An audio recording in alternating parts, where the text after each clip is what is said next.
俄乌展开克什大桥攻防战，乌美日签订10年安保条例，乌军继续在哈尔科夫收复失地，俄导弹精度不够，弹头来凑，以色列推出空射巡航导弹。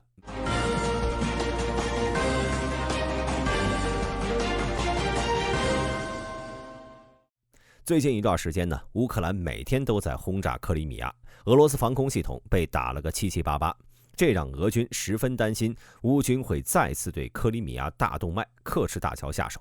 这并不是俄军在杞人忧天，事实上，从上一次克什大桥被炸之后，乌军又多次使用无人机尝试再次炸毁克什大桥，以图截断俄乌战场南部俄罗斯军队的后勤生命线。面对越来越多的无人机攻击，俄罗斯不得不派出直升机在克什大桥附近24小时巡逻。目前，乌克兰的水面神风艇以 MAGURA V5为主，这是一艘长5米半的小船，其特点呢是扁平的船身，这导致在波涛汹涌的海上，其船身的大部分呢都在水面之下，很难被肉眼发现，尤其是在夜间。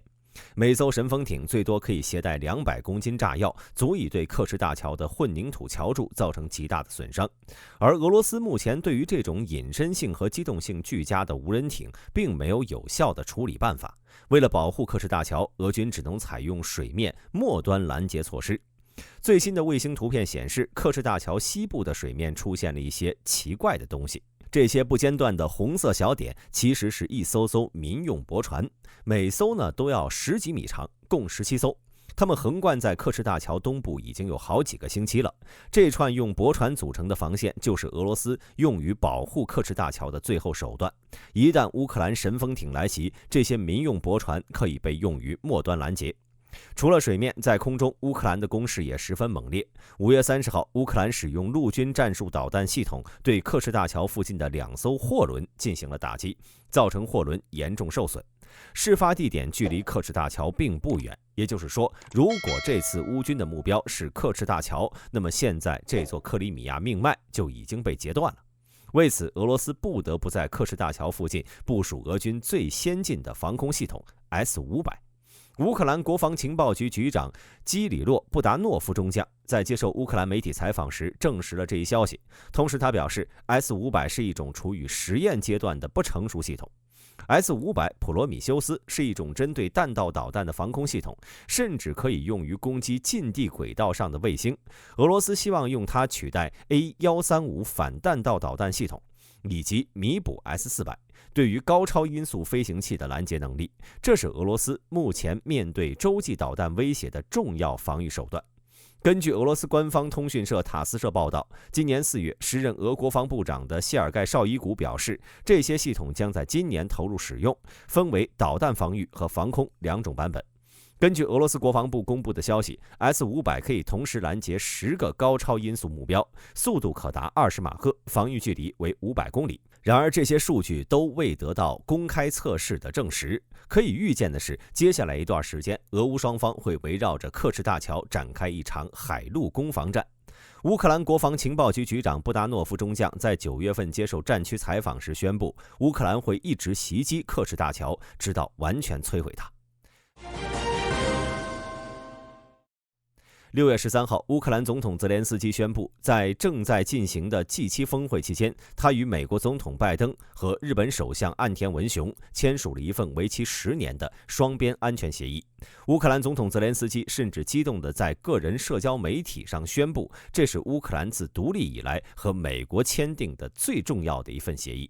协议提出，如果乌克兰受到武装袭击或者威胁，两国将在24小时内会面，讨论适当的措施和防卫需求，但这并不意味着美国会出兵保护乌克兰。但美国将提供长期的资源、训练和指导、情报、国防工业支持等，帮助乌克兰发展安全和防卫力量，抵抗未来的侵略。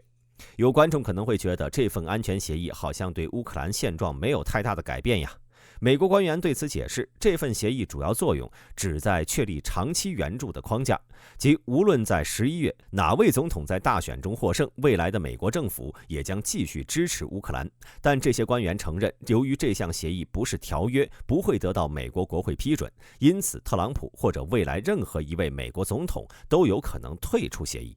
目前，特朗普与拜登在民意调查中是势均力敌，这项安全协议的前景仍不明朗。特朗普曾多次对援助乌克兰表示质疑，甚至声称要在24小时内结束俄乌冲突，并且要求欧洲承担更多援助。但他在今年早些时候做出了让步，支持美国国会通过了610亿美元援乌法案。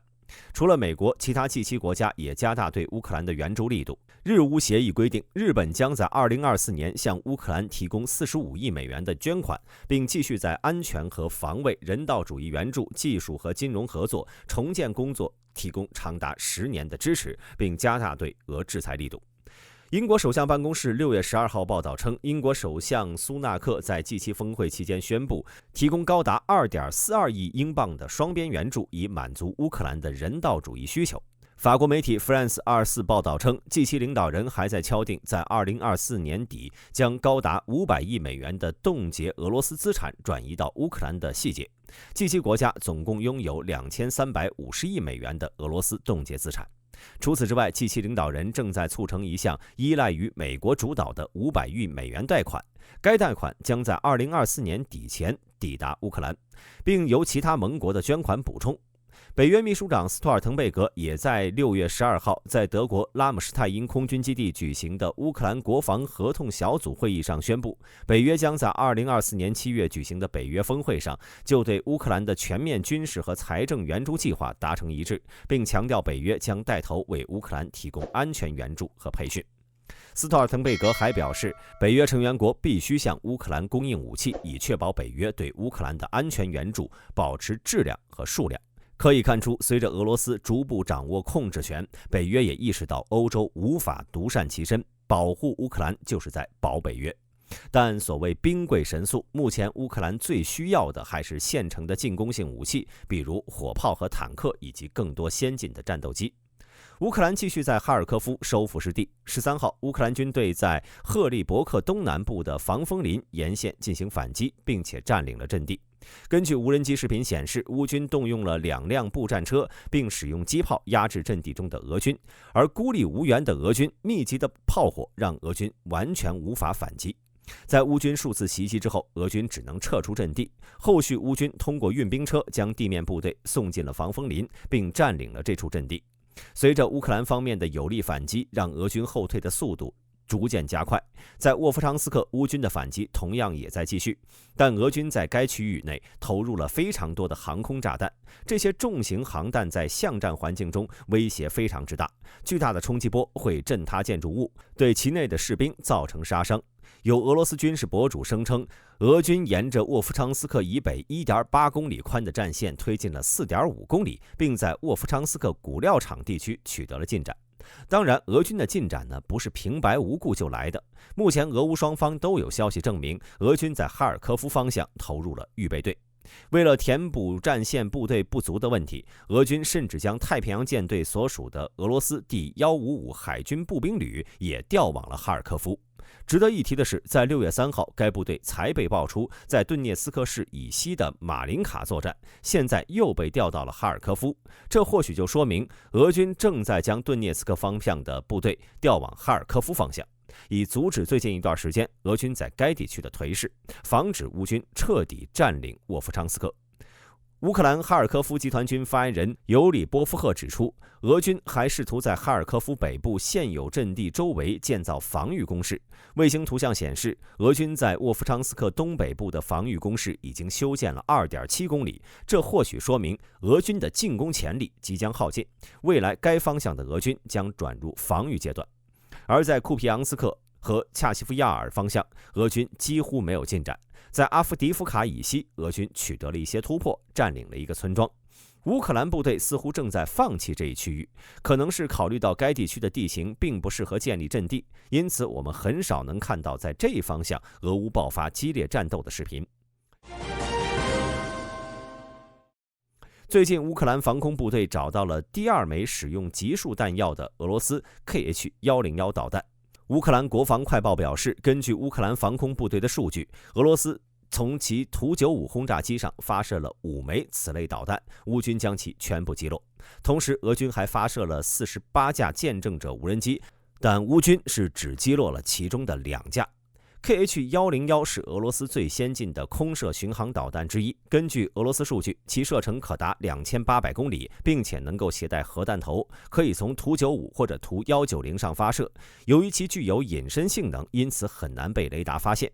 图95可以在4个外部挂载点上携带8枚此类导弹，而图160则在旋转发射器的内部隔间中携带12枚导弹。然而，俄罗斯的远程巡航导弹并没有携带集束弹药的版本，这导致精度不足的 KH-101在之前俄军的空袭中取得的效果非常有限。与之相比，乌克兰使用的陆军战术导弹系统即 ATACMS， 其 M39A1 版本可以携带300多枚子炸弹，并且覆盖直径200多米的圆形区域，使其在射击时无需考虑精度问题。而这次 KH-101也模仿了 ATACMS， 将战斗部替换成了一个中空的圆球。乌克兰军事专家认为，其内可以携带数百枚子弹药，作用和 ATACMS 类似。但相对的，由于重量的改变，其射程也会受到影响。不过，目前俄乌双方的作战主要集中在乌东地区，这使得俄轰炸机可以在俄罗斯境内对乌克兰目标进行打击。目前关于这种俄罗斯导弹的效果仍在评估中，不排除俄罗斯会在未来越来越多地使用集束炸弹武器。以色列推出空射弹道导弹，空射巡航导弹大家见多了，见过空射弹道导弹吗？根据《华盛顿时报》6月11号报道，以色列航空航天工业公司宣布，以色列推出了一种空射弹道导弹，能够击败先进的防空系统，并进行精确打击。报道称，这种导弹会穿过太空，然后再次进入大气层，以打击陆地或者海上目标。它们给传统防空系统带来很大的麻烦。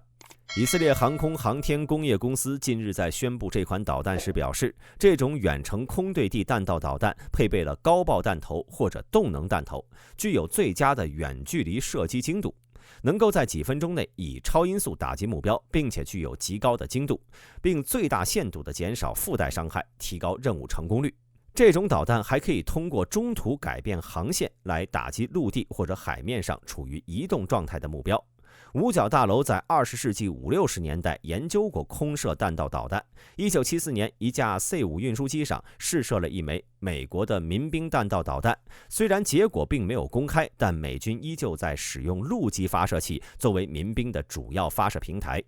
同时，以色列表示，这枚导弹无需轰炸机，可以很轻松地集成到以军的 F-16或者 F-35上。以色列航空航天工业公司表示，该导弹使用 GPS 制导，为以色列空军提供了从远程实施新的攻击能力，